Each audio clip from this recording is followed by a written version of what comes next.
Welcome to tonight's edition of Manhattan Tonight. I'm Morgan Hulsman, and we're here with two very special guests, Eric Stonestreet and Jesse Tyler Ferguson. How are we doing tonight, guys? Very Not good. good. Oh, good. Jesse, We're good. You're We're supposed good. to say we're good. It's Manhattan. No, I'm very excited to be here. Right? I've been to the other Manhattan, Not the little apple. not the little one. No. Eric Stonestreet, Me. who's sitting right next to me, brought me a tote bag saying I miss Manhattan. And I take it around the set. And loses I it. lose it probably once a day. But everyone thinks it's the other Manhattan. I was like, no, it's the littler one. We're very small. Nobody really Yeah. knows about us. Yeah, Yeah. Now I really will miss it because I didn't even know, I didn't have a point of reference for it. I Yeah. will miss it when I leave. Well, tonight you guys are doing a show to talk about your hit series, Modern Family. Can you guys tell us, the show has been such a huge success. Several nominations, Golden Globe award, so many different things. What's it been like to be a part of that show's success? Jesse? Well, it's been wonderful. It's been quite a ride. Honestly, it really has been, and I love that. I have not just Eric, but our whole cast. We're sort of on this wild ride together, and it's quite an experience. Yeah, I mean, you work a long time as an actor of varying successes over the years, and then to have a show and have a regular job is great. But then when you add on top of it that it's critically acclaimed and a very much viewed show, and with us specifically an opportunity to be sort of cultural touchstones and role models and examples for the LGBT community, and it's just a dream job, and it has been a whirlwind. I was an actor for 12 years before Modern Family that no one really knew who I was except a few people at K-State and my parents, but and then all of a sudden, I'm that guy on that show. Yeah, definitely. And you talked about kind of your guys' roles. In the beginning of the show, it kind of was controversial. So how has that affected you guys personally and with your careers? Well, I don't know if it was controversial as much as it seemed like it was very new, and it seemed like it was very groundbreaking. But honestly, I would say the opposite as far as the controversy. Like, we didn't hear a lot of controversy. If there was controversy bubbling up, it didn't make it to our ears. And I'm sure there are pockets of the United States that maybe one very close to here that might have not liked it.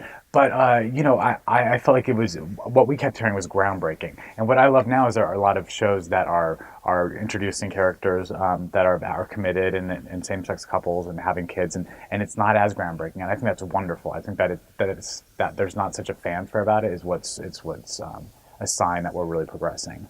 Definitely. I definitely agree with that. And you guys did talk about your other co-stars.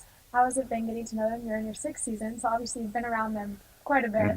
So how's that been like? It's one of the things that you can't prepare yourself for is new relationships. I mean, yes, we're coworkers, but Jesse and I spend an extreme amount of time together when we're working. We share a trailer. We share all of our scenes. We have separate rooms in the trailer. Yeah, we're not separate. like Yeah, we're not- rooming. Not It's even not I'm not couple like in the Jesse. trailer? You It's not left like your towel on the floor. Can I use the bathroom? Can I get into it's not like that. We do have our own We may space. as well put a saloon door on the bathroom door if you were sharing I do it. use that bathroom a lot. Boy, he uses that bathroom. But Very anyway, regular. but managing personal relationships. I mean, you don't think about that sort of thing, but we got really lucky with our group, and it starts with Ed O'Neill. Ed is about as casual and laid back, and all Ed wants to do is show up, do his work, and go home and put a pot roast in a crock pot and have a bottle of wine. I mean, that's as complicated. Maybe do some Brazilian jiu-jitsu at some point, but that's really all it is. And so there's no real drama, and that starts with the number one person on the call sheet and works its way down. And we just got lucky with genuinely a nice group of people. Maybe in year 10 we will be ready to part ways, but I love that Jesse's just my friend for life. Just like when you come to college, you meet somebody and they're in your life and you get to know them. And we just got lucky that we, like each other. I think I like Jesse more than he likes me. No, no, maybe, but no, it's like speed dating, really, or being an arranged marriage, because we auditioned for these roles and we were put together, and it's sort of like, well, I hope the chemistry is there, and chemistry is not something that I think you can learn. I think it's just there or it's not there. And I think we did definitely have a good working chemistry and a good friendship chemistry. And I think that goes for all the cast members. And, with Jesse and I specifically, we're kind of opposites of our characters and who we are personally. I'm way more uptight and sort of like rigid with things as Eric, and Jesse is really always a great person to remind you of another side of a situation. I think Jesse's kind of a common sense sort of guy. I always think what he has to say is pretty accurate. I with talk him off a situations. lot of ledges. Yeah. Well, you guys Yeah. make a great couple then. Yeah, Right? that's right. Bounce off Hey, each other. hey. So, what has been your guys' favorite episode or favorite season so far to work on? Okay. The very first episode we shot is always going to hold a very special place in my heart, just because it was sort of this pure thing. We didn't have the umbrella of like the show already being picked up. It was just sort of this thing we were doing, and we didn't know if it was going to go anywhere. So I think it was the most pure our show has ever been. Yeah. And you're getting to know each other. You're sort of like Jesse said. We you're look just like thrown into a Muppet room. babies in that first episode, So all weird. of It's us. so crazy. One of my favorite episodes is Fizbo the Clown, because that's a childhood thing of mine that the show tapped into and let me become my childhood alter ego Fizbo.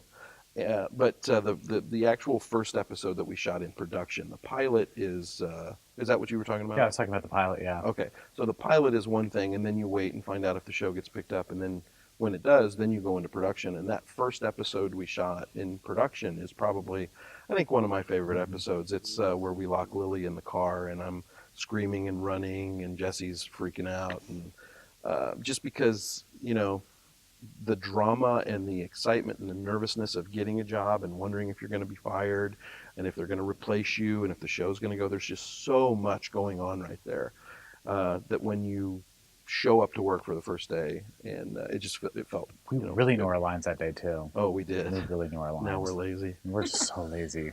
Hey, that's what happens when you get to the sixth season, Mhm. right? Yeah. You don't have to. You learn know how it it is. You know how it goes. So, switching gears a little bit, we did see a tweet last night from our own Riley County PD that there was a bar that happened to hit over capacity because there was two very famous people last night in Aggieville. Who were the two people? You two. No, Jesse I wasn't there. Well, No. It was Then just it must me. have been Who were you with? Julie and Steve and Who is he? Who is he, you bastard? no, Jesse wasn't there. It was just me. But yeah, but that's not my fault. That's the Well, doorman's fault. So what's that like for you guys? You guys come to these towns and you are huge names. That show has brought so much for you guys. What's that like coming to these towns and that kind of happening? Well, for me specifically here, it's expected. I mean, it's like I know when I come to Manhattan, there's going to be a certain amount of interaction I have with people in various stages of drunkenness. Ed O'Neill, speaking of him, some of the first advice he gave us, on being recognizable and famous, or whatever you want to call it, is stay away from drunk people, because It's a lose-lose situation. If you take a picture with people or talk to them, you'll get spit in your face and you'll get hugs all over. And if you don't, then it's a fight. It's like, oh, what are you, too good? Then you're in that situation. Oh, Mr. Big Time can't take a picture with my cousin Ron. Okay, I'm never going to watch your show again. Cool, The so you're good second- at that, yeah, don't but you? that's what happens. The second piece of advice is to always avoid cousins named Ron. Yeah, cousin's Yeah, name's They're Ron. always trouble. But when I come home, I know that's what happens, and I'm happy to do it because my manager was commenting here how familiar people are. Like, I'll just be walking down the street and people will be like, "Hey, Eric," like, "Hey, man."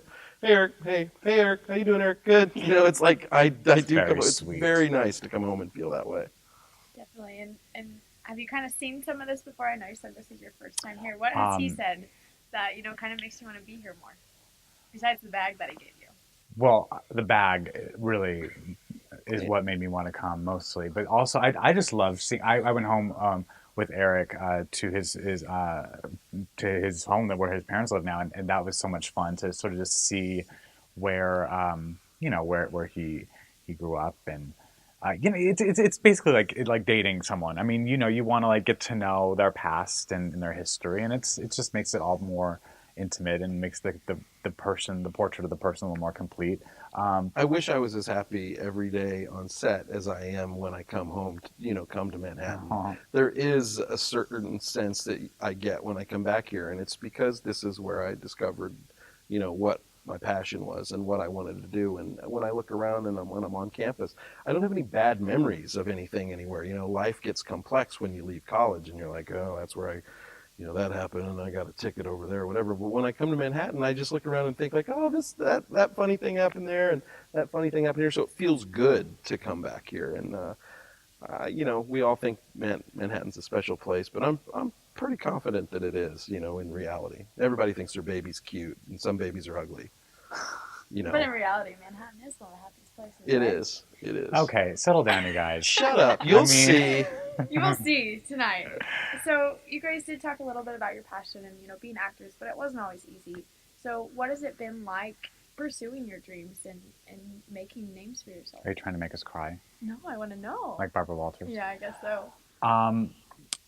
Being an actor is probably the toughest profession out there because you are ultimately going to face unemployment at some point. That's just part of the job. There's always going to be an end to your job. And, it's there's ups and downs and you have to develop an incredibly thick skin and you have to absorb rejection more often than acceptance. You get told no way more than yes. So it's been it's very tough. So having a job like this where we have a little bit of job security, it's really nice to just sort of relax. And I don't know about you, but I'm sort of thinking like when this show's off the air, like what am I going to go do? And I'm sure opportunities will present themselves to us. But I know even like Meryl Streep of all people says like I never think I always think each job is my last job, and that's just sort of the way actors are built, and that can be really really tough. But yeah. It's a job that is so impersonal but yet feels so personal, because when you're struggling trying to get jobs, usually not getting a job has nothing to do with you. Like there's a million reasons why you won't get the job and one reason why you will. And it's hard and it takes time to learn to be like, well, I didn't not get that job because I'm not talented. I didn't get that job because I wasn't tall enough. Or I didn't get that job because the director's son-in-law came in for it. There's a million reasons why you won't get it. So it's hard, and it all weighs into why when you get a job it feels so good and it feels so like just financially, you can take a little deep breath. You have more confidence when you're going and meeting people. It's just a nice feeling. It is. Yeah. I want to thank you guys for watching Manhattan Tonight edition. I am Morgan Hilsman, and I'm going to let these two close it out for me. You're watching Wildcat.